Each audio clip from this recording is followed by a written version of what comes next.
Hey everybody, it's the Mad Master here. I'm doing another video, and this one is kind of a follow-up to my last video because it's kind of a similar subject about overrated or underrated bands. And this one is about The Doors. So, as the thumbnail probably already told you, so it's just my story about The Doors. I think I've told this in another video, but I'm not sure. What had happened was I got into Danzig when I was a way little tyke, about 12 years old, and I had already heard the Doors. In fact, my father actually saw them live as a youth himself, where Jim Morrison actually jumped into the crowd and was gone for about 10 minutes, which seems like a pretty cool show to see if I were to go back in time with a time machine. Reminds me of the episode of Supernatural I was just watching. Anyways, never mind. So the fact is that they've gotten a lot of shit over the years, from certain critics and stuff. They're pretty critically acclaimed, but a lot of people do kind of talk shit once in a while about them. The story about the Doors is that I was playing this Danzig album, and my brother heard it, and he's like, "That sounds just like Jim Morrison." I'm like, and I had heard Doors songs before, but then I think I borrowed his Best of the Doors album, and then I later got into them and really into them. I mean, I saw the or not JFK, the different Oliver Stone movie. I saw the Oliver Stone Doors movie about Jim Morrison, and I was fascinated. You know, Pretty cool memory actually going to see that in the theater with some of my extended family members in Texas. It was kind of a classic moment. So my biker uncle probably liked it too. I remember, but it was less about nostalgia than about the subject of this video. So I've read critics say that they're just frat boy blues and all this crap, and you know, I don't think they really get to the heart of what they're about. As a matter of fact, they are seen as an influence on so many different things that calling them overrated or whatever is I think it's pretty dumb and misguided. So first of all, the first chapter of the book, Please Kill Me, call about the early New York punk scene, is about the Doors. And why is that? Well, because a lot of the bands that were coming up at the time that were in the proto punk scene, Iggy and the Stooges, MC5, a lot of especially Iggy and the Stooges, they were major fans of the Doors, and so was Alice Cooper. And you can tell with a lot of these songs that they did early on with the Alice Cooper band, and even through the 70s, Desperado and different songs like that. So they were a huge influence on that.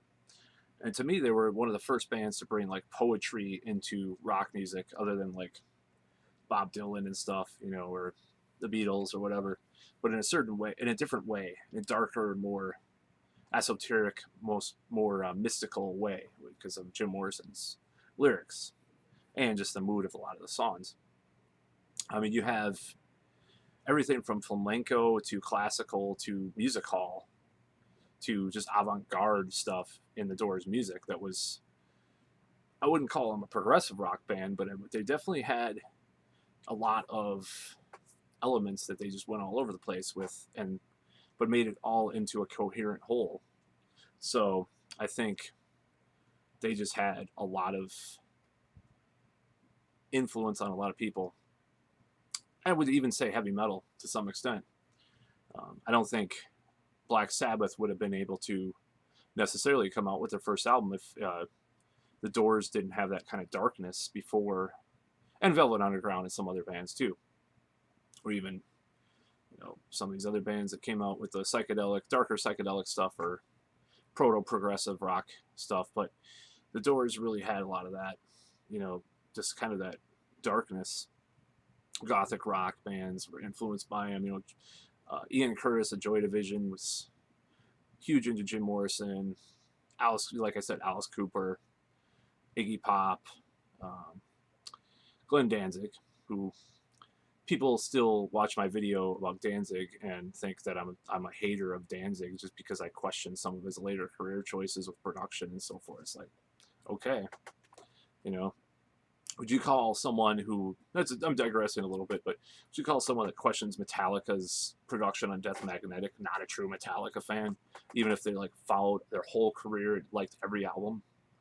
I mean, I got into Danzig's music at 12 years old, you know, and considering my age, which I'm not going to publicly release, that was quite a long time ago. So the people that have the gall to say I'm not a true Danzig fan, like every single piece of music he's done or every movie he's tried to do or whatever, is bullshit. Well, that's one thing that bothered me, actually, not bothers me, but I think would be cool, is if he did a Doors cover. I've always wanted to see that. So yeah, the Doors just have this essential thing that just, you know, I don't think they're frat boy blues or, you know, whatever. I don't know where I read that, but was that a guy from Chicago Sun Tribune or Chicago, that guy, one guy, Jim DeRogatis, who exposed R. Kelly and also wrote these books about psychedelic rock and stuff. I don't think it was him that said that, but there's a lot of people who have said different things. For the most part, people like the Doors, but some people think they're overrated, and I do not think that's true. And just the theatrical element with the band, you know, early on, just like 67, 68, there were other bands going in some similar directions, but I don't think they did it in the same way. You know, I think the darkness was coming into rock, and the Doors were opening that door to hell, and, you know, not hell, but, you know, just like the Baudelaire, you know, influences all these poets and Rimbaud, I think that's the pronunciation, and all these different poets that were like these French, uh, you know, French romantic poets, and, you know, beyond, and even, you know, maybe even William Blake or something. I mean, I think Jim Morrison brought a lot of that literate mentality to rock, and also the drama and the theatrics, and the music reflected it a lot of the time. It wasn't just blues rock all the time. You know, you have a lot of different stuff that they did, even some dissonant stuff, like on When the Music's Over. That solo that Robbie Krieger does on there actually influenced one song that I recently did, that I wrote. Because, well, I didn't recently write it. I wrote it back in high school, but I'm like recording all these songs that I wrote over the years that I never recorded. And that was one of the songs that I had. Was this really dissonant riff that was influenced by the solo in that song. So yeah, there's a lot of stuff there. So overall, before I ramble too much, I do not think the Doors were overrated. In fact, I think they were somewhat underrated, because, you know, a lot of these boomers and stuff, these music critics, I mean, they don't really talk about the Doors that much. They say, oh yeah, the Doors are cool. You know, they talk about Beatles, and Hendrix, and Stones, and Jefferson Airplane, or whatever. But Doors were magnificent for those six. Even the worst album. I mean, the worst music. What was that? The Soft Parade. That's not a great album. It has a lot of filler, and they bounced back on the following album. But still, it has Touch Me, and, you know, some other weird kind of digressions and stuff. They had a lot of different kinds of stuff going on.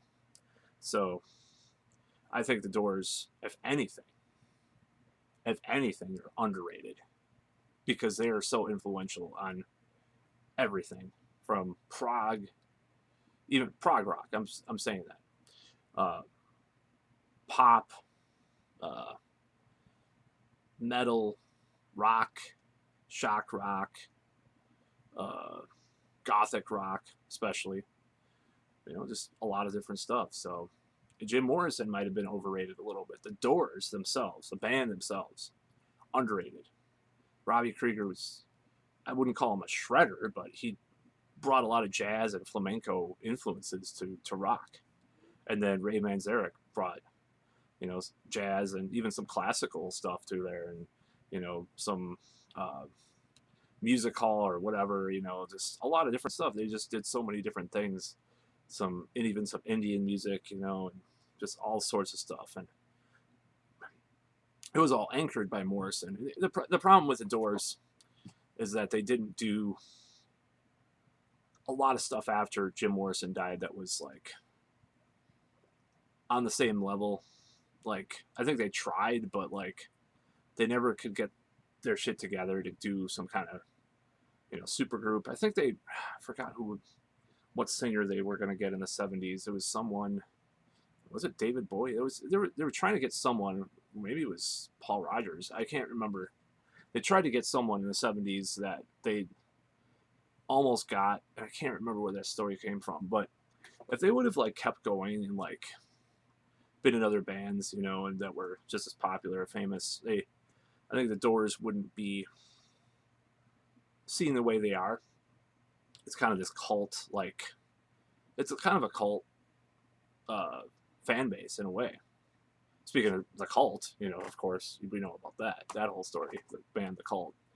Well, yeah, I mean, they could have had way more success, considering how all three of them, the remaining Doors, were super fucking talented. I mean, and the drummer John Densmore, he's just you know, just a lot of different influences there. You know, just could play a lot of different kinds of stuff. That's the thing about a lot of bands from the 60s and even the 70s, you know, and that's one thing that I kind of like hate about metal in a way, even though, you know, most of my stuff that I release and record is metal oriented. These bands could play a lot of different types of music, and they just knew, maybe they couldn't shred like dual fucking sweep string skipping arpeggios as fast as some YouTube shredder or whatever, you know, or they couldn't gent or whatever, but they could really like play like, you know, if you ask them to play like an old jazz standard, they might be able to launch into that, or you know, some 12-bar blues that like really kicked ass, or, you know, some folk song, you know. Maybe they can't shred as well, but, you know, that's like one of the gaps in my own music that I'm trying to like think about and work on, because like I've always admired the 60s and 70s players and musicians in a certain way more than a lot of these metal artists that just chug and shred. You know, it's like chug and shred, you know. They'll chug and then they'll shred. And sometimes they mix the two, you know. I like some technical death metal that they actually play more than just chugs. You know, like Arsis. I fucking love Arsis. I mean, this is going totally off the rails, this video now, but, you know, but those 60s, 70s bands, the Doors included, you know, they could play any style of music within the rock realm or idiom and more, you know. I mean, you know, what is that song from that one, that music, sort of music hall, what is it called? I forgot what it's from. It's from a musical. You know, Take Me to the Next Whiskey Bar. You know, that song from the first Doors album. That first Doors album is so amazing. I mean, just every song's kick-ass. I've always loved The End of the Night. That's my favorite song off of it. The Crystal Ship. Just amazing. Just takes you different places, you know. It's like the only band that really did that for me from that era is Pink Floyd, like Piper at the Gates of Dawn. I mean, I like the Beatles and I love the Stones. I mean, you know, I'm a big Stones fan, even more now, because I grew up hearing that from my mother a lot and my father when I saw him. So, yeah, but the Doors and Pink Floyd, still to this day, it's like the best shit ever. It's like Piper at the Gates of Dawn, first Doors album, Desert. If I had to go back in time, you know, if I was like transported, like stuck in a year, you know, like let's say I was stuck in the 60s, I'd worry, you know, I'd be like, oh, there's no heavy metal to listen to. Oh, shit. Well, at least I have Pink Floyd and the Doors to listen to. And I'd get the import version of Piper at the Gates of Dawn, because Astronomy Domine was not on the US version. I'm like, oh, shit, I'll have to import that. You know, I'm stuck in 1967, you know, from a time machine, have to do that. But I go see the Doors live, of course. See Jim Morrison, you know, Marty McFly with my father or whatever. Fuck. But anyways, that's all.